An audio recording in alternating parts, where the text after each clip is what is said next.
Hello Taurus, welcome. So, love reading tayo ngayon. Tanong natin, sino yung twin flame mo? Okay? Sino yung ka-twin flame mo? Be open-minded po, hindi po halos lahat makaresonate, kaya piliin nyo na lamang. And thank you nga po pala sa mga nag-subscribe, lalo na sa mga bumabalik. Maraming pong salamat. Give me the message. Sino yung twin flame mo? Pwede makaresonate sa iba at pwede rin hindi. Kaya, piliin niyo lang ha. Ayan, start na tayo. Give me the message. Sino yung twin flame mo?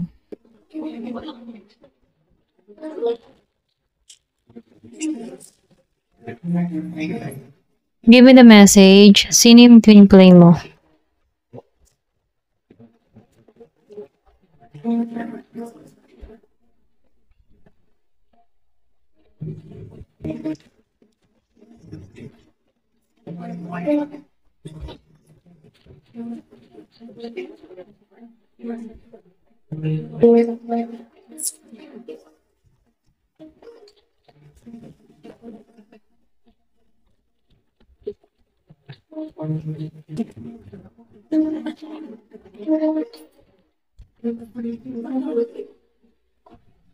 Nakikitaan ko dito, no?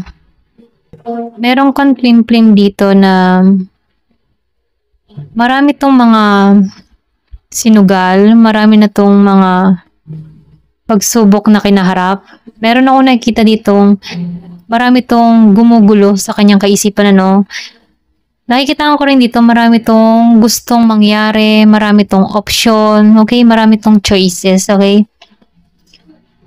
So, nakikita ko dito na itong tao na to, no? Hindi to balanse, okay? Hindi to balance. Pero nafe-feel ko dito, pagdating sa isang relasyon, hindi niya alam kung paano niya i-handle ito, okay?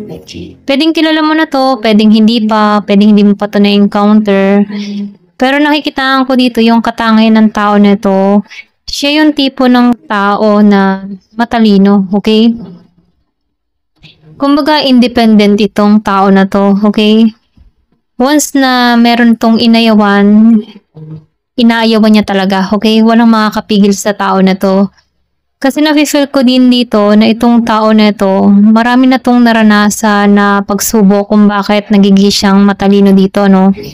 So, meron ako nakikita dito na marami tong mga pangarap, marami tong gusto, marami tong ambisyon, ano?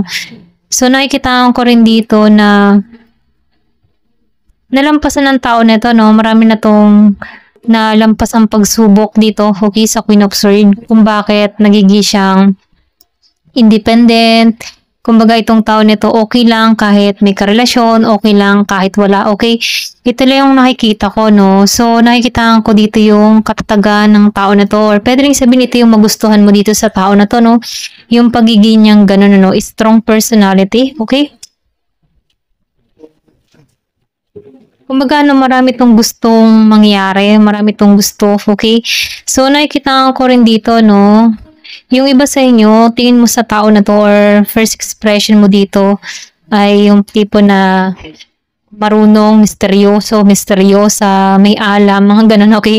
Ito lang yung nakikita ko, no? Ganun mo siya tingnan, ano?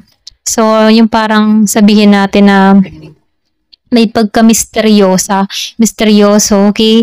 So, nakikita ko rin dito na yung iba sa inyo, nakikita ko dito na unang tingin mo dito, nilove spell ka ng tao na to, okay?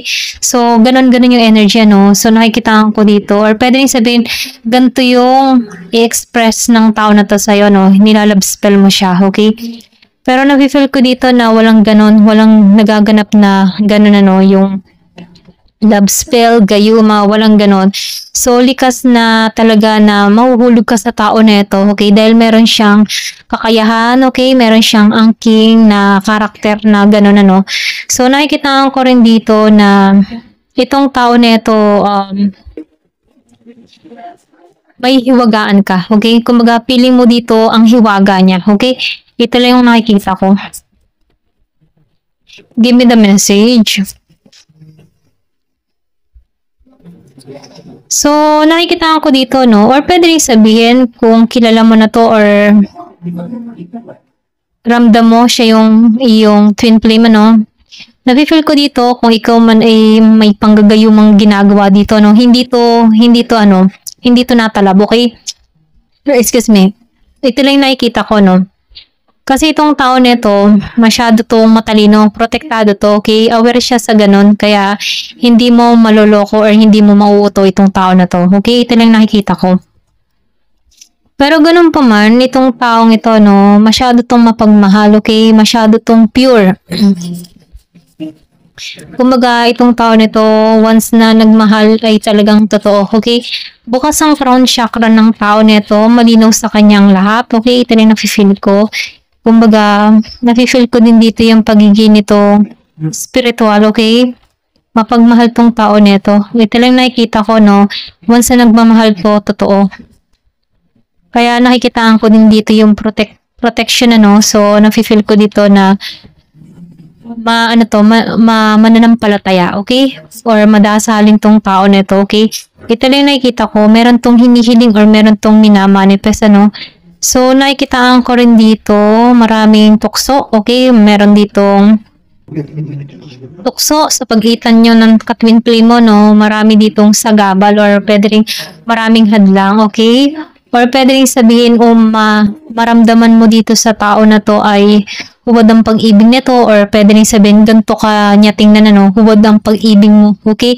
Kumbaga, nafe-feel ko dito na pwedeng unang kita ng tao na to sa'yo, kung hindi mo pa to kilala, no, ay galit, okay? Kumbaga, ayaw ka niya. Ito lang nakikita ko. Yung iba sa inyo, mayroong kaibahan sa inyong dalawa, maputi, mayroong maitim, ano. Maalin sa inyong dalawa dito yung maputi or maitim, ano. Kumbaga, magkaiba kayo ng complexion. So, nakikitaan ko rin dito na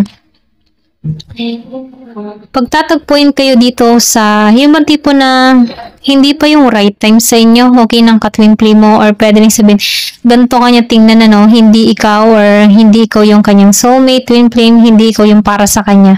Okay, kumbaga itong tao na to, ayaw kanya, okay? Pwedeng kilala mo na to, kasi nakikitaan ko dito na ayaw nitong tanggapin na twin flame kanya, okay? Ito lang nakikita ko. Kumbaga, kung ramdam mo ito, or meron kang ramdam na siya yung twin flame mo, itong tao nito, nakikitaan ko dito, ayawan ka, okay? Ayaw niya. Hindi ikaw yung twin flame niya. Ganun kanya, tingnan, ano, kung halimbawa masasabi mo yung twin flame, hindi siya maniniwala sa mga sinasabi mo, okay? Kung kilala mo to. Give me the message. So, itong taong ito, nakikitaan ko dito na inosente, mabuti, ano, kumbaga itong taong ito ay nasa tamang landas, okay? Wala tong bisyo, hindi to controlling, magaan siyang kasama, okay? Hindi ka mahihirapan sa tao na to once na nakasama mo siya, okay? So, hindi to mabigat na kasama, ito lang nakikita ko. So, itong tao nito, malinaw yung kanyang kaisipan, okay? Kumbaga, mapang-unawa to, marunong tong bumalanse sa isang sitwasyon, okay? Kasi alam niya kung paano babalansehin yung sarili niya, no? Kasi matalino to. So, itong tao nito, nakikitaan ko dito, once na meron tong inayawan, aayawan at aayawan niya talaga.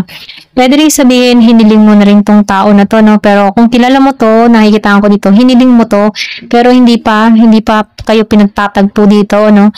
Ito lang yung nakikita ko, so pero ganun pa man itong tao nito, masyado niya lang pinoprotektahan yung sarili niya kung kilala mo to, no? Pero nakikitaan ko dito, kung hindi mo to kilala, marami na tong na-experience sa buhay kung bakit siya nagiging ganito, nagiging siyang mailap. Okay, mailap tong tao nito. Ito lang nakikita ko, okay? Once na nagustuhan mo to, aayawan ka nito. Okay, ito lang nakikita ko. So, nafe-feel ko dito yung challenge, okay? Masusubukan ang iyong kakayahan dito. Give me the message. I've been fighting a battle I can't win. O, diba? Ipaglalaban mo to, pero alam mong hindi ka mananalo sa tao na to. Kasi matalino to, no? So, nafe-feel ko dito, kung kilala mo to, alam mong hindi ka mananalo. Lalo-lalo na sa debate. Okay? Give me the message. Ano pa yung mensahe? What's the point of it all? Okay? Kumbaga, ano bang punto ng lahat ng ito? Okay?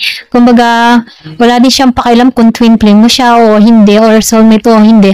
Ang sa kanya, ay kung ano yung atraso ng isang tao sa kanya, okay? Wala siya sa mga ganong sitwasyon sa twin flame or soulmate, hindi siya naniniwala sa ganon. Mas naniniwala siya ay sa ipakikita mo or kung paano mo ipinipresenta ang sarili mo sa kanya, okay? So, excuse me po. I need space. So, nakikita ko dito yung iba, kilala mo to, okay? Pwede rin sabihin nagkaroon na kayo ng connection ng tao na to. Meron dito na Gemini, Aquarius, Capricorn, Libra, Scorpio, Cancer, and Pisces, Sagittarius, okay? Ito lang yung nakikita ko. Doon sa iba, meron kang kadiling na ganito or ganito yung twin flame mo, okay? My beloved, okay? Ganito kanya tingnan or pwede sabihin ganito mo tingnan, ano? I'm tired of running. So, takot na tong tumakbo. Okay? Pwede rin sabihin, iniiwasan ka ng tao neto, nilalayuan ka neto. Pagod na siya sa ganung sitwasyon. So, I think dito, no, so I've been fighting a battle I can't win. Sa tingin ko, nakikita ko dito yung kanyang nararamdaman, no? Mahirap na niyang, kumbaga nahihirapan na siyang ipaglaban yung kanyang nararamdaman dito sa'yo kung kilala mo no? So, pagod na rin tong tumakbo. Pagod na tong umiwas sa'yo, okay? Kasi alam ng tao nito na mahal ka niya, okay? So, nakikita ko dito, parang yung matipo na, ano pang point kung twin flame ka or soulmate, basta't nagkakaintindihan tayo. Ganun, no? Ito lang yung nakikita ko. I wish we could be together but it's complicated. So, nakikita ko dito, hinihiling nito na hinihiling nito na sana magkasama kayo pero komplikado. Kaya siguro lumabas tong the Lover's Reverse and the Star Reverse, Hindi niya masuklian yung pagmamahal dito kung kilala mo to, no? I think kilala mo to. So, hindi na tong tao na to or pwede rin sabihin, ikaw nakakaramdam neto, no? Hindi mo maibigay yung pagmamahal sa tao neto kasi komplikado ang lahat. Pwede rin meron tong connection or pwede rin sabihin ikaw meron ka ng connection, okay? Ito lang yung nakikita ko. So, complicated. Kumbaga, pwedeng meron na rin kayong kanya-kanyang connection. Ayan. You are the light at the end of my tunnel. So, alam ng tao nito na ikaw yung liwanag ng kanyang tunnel. Kumbaga, kung nasa kaligitnaan siya ng tunnel, di ba ang tunnel napakadilim? Ikaw yung liwanag sa dulo, okay?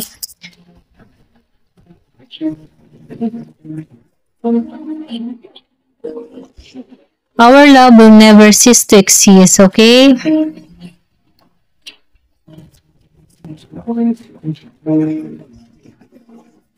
You are mine forever and ever. Okay? So, ito yung mensahe niya, no? Kanya ka lang. Alam niya yung sa sarili niya. So, tingnan pa natin. Last, ano pa yung mensahe? Ayan, tumalsik to. Ano to? Nahulog. So, itong tanong niya, no, are you thinking about me? Iniisip mo ba siya? Ayan. Ito yung huli niyang tanong. Iniisip mo pa ba siya? So, sa tingin ko, kilala mo na to or nagkaroon na kayo ng ugnayan ng tao na to. Pero nakikita ko dito, pwedeng mahabang panahon na natapos na yung komunikasyon nyo ng tao na to. Or pwede rin sabihin, meron ka na, no? At meron na rin tong tao na to. Kaya hindi niya may pahayag yung nararamdaman niya dito kasi komplikado ang lahat, okay? Pwede rin may kinakasama na to or pwede rin ikaw may kinakasama ka na dito. Ayan, ito na yung nakikita ko. Ayan, thank you for watching. Love and peace.